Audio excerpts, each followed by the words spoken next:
Teen Titans: The Judas Contract is both a sequel to last year's Justice League vs. Teen Titans and an adaptation of the popular comic book storyline of the same name.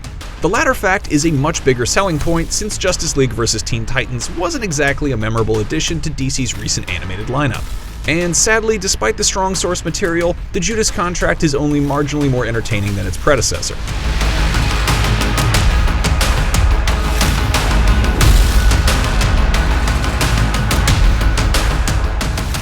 The Judas Contract features the same core lineup of Titans from the previous movie, with the new addition Terra rounding out the cast. This time, the team is confronted with the dual threat of Deathstroke and Brother Blood, the latter of who is obsessed with draining the powers of the Titans and turning himself into a god.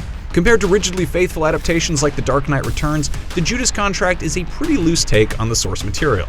That's probably for the best, since the comic story was built on a lot of continuity that isn't present in this particular animated universe. The problem with this adaptation, though, is that it still attempts to cover too much ground. The 80-minute runtime simply isn't enough to do justice to the various plot threads or flesh out the main characters.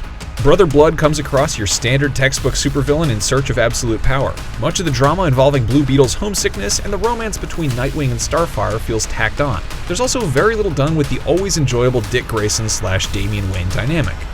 Do you ever get out of that uniform? Only when I bathe. Might be time. I'm good.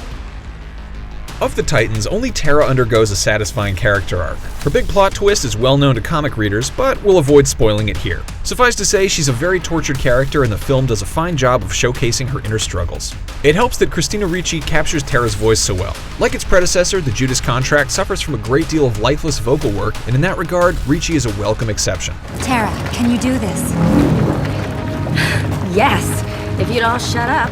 The late Miguel Ferrer's vocal performance as Deathstroke is also terrific, but Deathstroke's characterization in these animated movies as a jilted ex-member of the League of Assassins works against the character's fundamental appeal. Too often, Slade Wilson comes across as petulant in these movies, and that's unfortunately the case here as well. Annoyingly, with all the material that was cut from the original storyline, the movie retains the comic's most questionable story element. The subplot involving a romantic affair between Slade and a teenage character is not only incredibly creepy, it's completely unnecessary to the plot.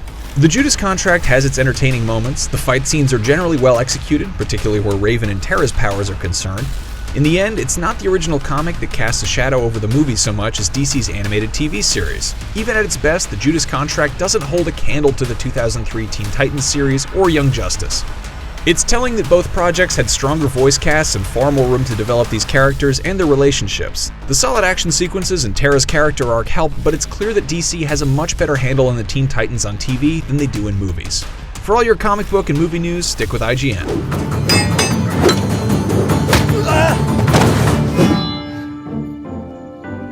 Guess we know who's taking out the garbage at the new place. That was not a confidence booster.